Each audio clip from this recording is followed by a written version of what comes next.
everyone, welcome back to my channel. I am so excited to be back with you today. So today we're getting into why conscious manifesting is working. So when I use this word working, it almost as a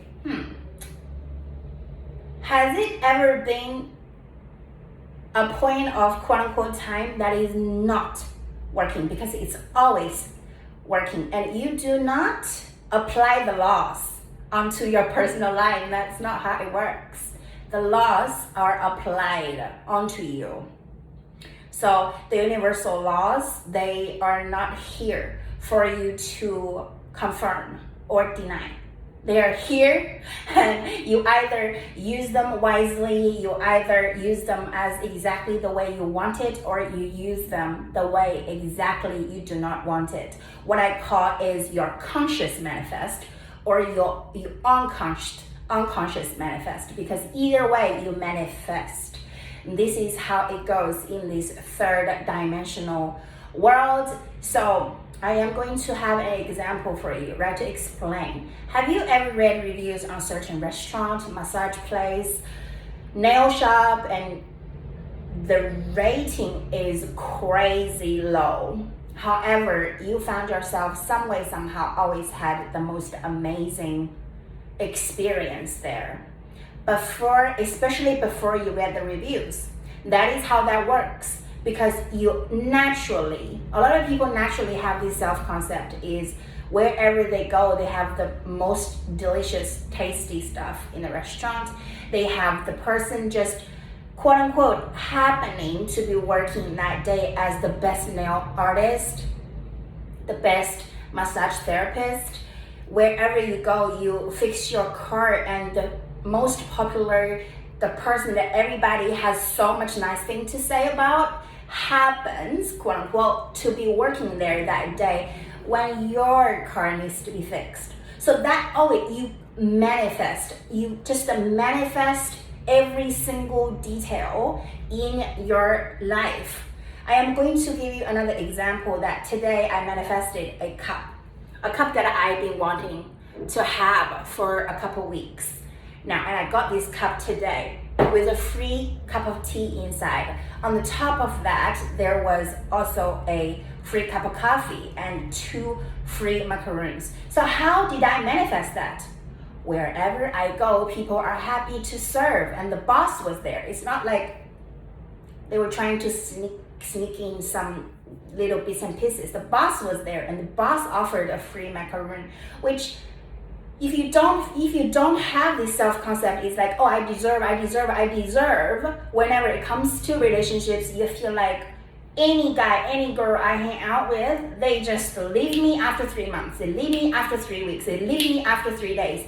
What I send to them is like not accepted by them. Something I say is always the wrong words and things like that. This all comes down to your self-concept, how you perceive yourself.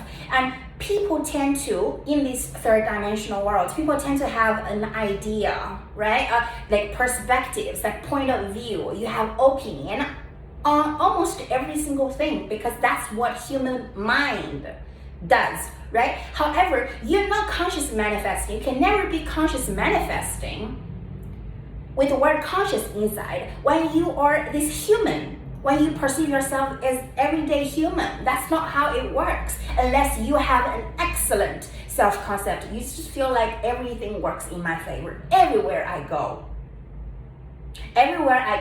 I get the best stuff from everywhere.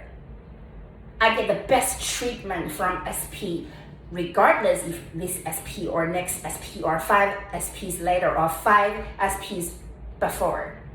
Your self-concept decides how you experience your daily life. So as long as you have a strong opinion about your SP, oh, they are too shy to approach me. They are too stubborn. This is so common. Too stubborn to approach me to say sorry. They are the most stubborn guy, the most stubborn girl. They would go to different city. They would move to just avoid me. This is all your self-concept. So you need to change. You need to change at course. And when you make this change, when you make this shift, it's very simple. It's always a switch, right? Because you either have your strong opinion about you're not accepted, you're not loved, adored, worshipped, cherished, supported, or you feel you are supported, you are adored, cherished, worshipped, loved. So as long as you have these strong opinions about yourself, that is your self-concept, what you consent to as your self-concept, you will always suffer. You will always suffer because you always have these strong opinions about something. That means you judge yourself. You judge yourself. So when you read the reviews, when you have this opinion about your SP, it's like, oh my gosh, this guy is so stubborn. They are so shy. They don't want to approach me. This is a very strong opinion about someone. And if you want, you would love to be approached. And then something needs to be changed over here.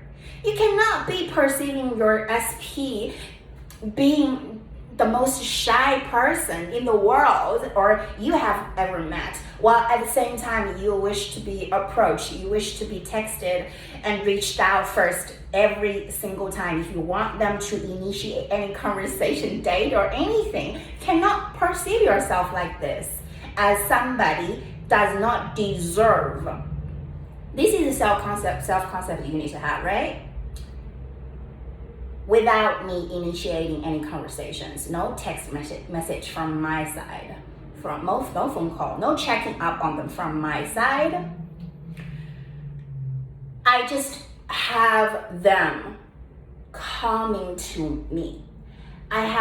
Doesn't matter, regardless they're shy or not, I deserve them to come over here for me. Even they're shy, even they're stubborn, even their families don't agree with, religious different, whatever that quote unquote circumstances in your current 3D reality, they don't matter. They cannot be the reason that you and your SP are not in a happy marriage unless you consent to that circumstance as the reason. You consent to, just because he or she is shy, that is why I always need to initiate.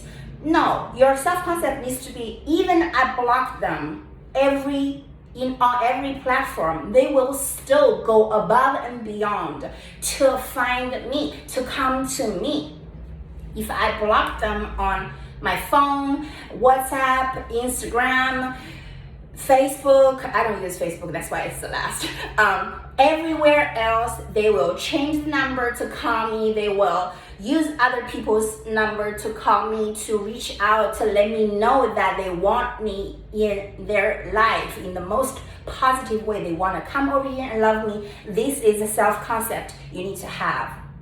If currently, understandably, your self-concept is not here yet, it might be, I need to make things easier for them to come to me. It's okay. You're still having this self-concept, conforming to this self-concept. It's a working in progress. So you are going to give yourself every single day the opportunity to work on your self-concept. It's okay. You are allowed to do that. However, ultimately, you know that this is somebody you chose. If this is somebody you chose to have an amazing relationship with, there are a lot of things needs to be taken off the table on your end. If not, every single bits and pieces everything needs to be refreshed, renewed. There is no past hurts. There is no emotional traumas. You feel like you were wronged. No, none of them can be on the table, because as long as if you want to have this amazing relationship with this person, you're going to need to take care of your emotional stability side. This is your job and your job only. Entirely your responsibility. SP, nobody's SP is here to make you happy.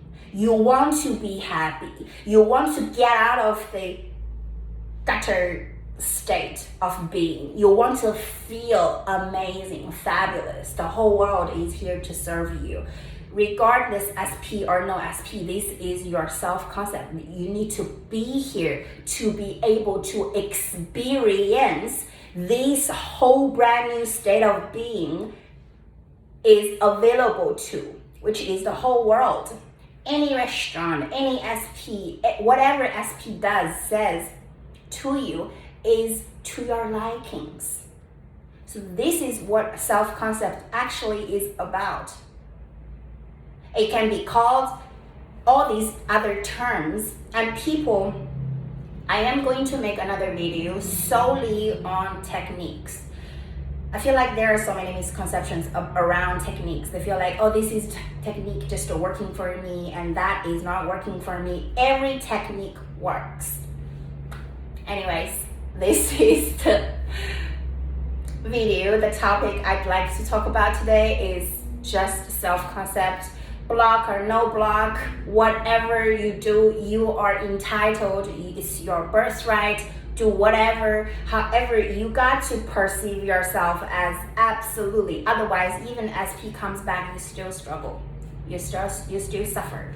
So as long as you would like to consciously manifest, you want to have this practice being your solely practice. And if you don't make it your daily practice, your solely practice, as you only focus on quote unquote bettering yourself, actually, initially, you are revealing your godly essence. This is your essence, right? You are God. You are going to manifest like a God. However, if you don't perceive yourself as God, you just perceive yourself as a human with a mind, with all these opinions about people and all these traumas, you only manifest. You never cease to manifest. You only manifest from this traumatic point of view, perceptions. What you can do, the bad reading restaurants you can't go to. If the SP is stubborn, they won't come to you. You're going to scratch all that. They don't matter, because do they help? No, they do not help you to live in your wish-fulfilled state. So you need to just get over all of them and just be like, it's okay, that is the old me. Each moment I am renewed, I am refreshed, I am God. I need to perceive myself as God, choosing my happiness or unhappiness. It's you are that powerful. The choice is always yours. You can definitely manifest your SP back with the behaviors, just not even anything to your likings. They can be still in your life. However, you do not enjoy one single second of that relationship. I bet a lot of people around you or you heard of, somewhat on different degrees, they're living that kind of life and relationship. They created that. They tapped into that wish unfulfilled state, and even they complain. Every single phone call is they complain. Every single time you have tea time or whatever with them is the same old stories about their specific person, about their husband, about their wife. I intend this video has offered clarity. I will be back.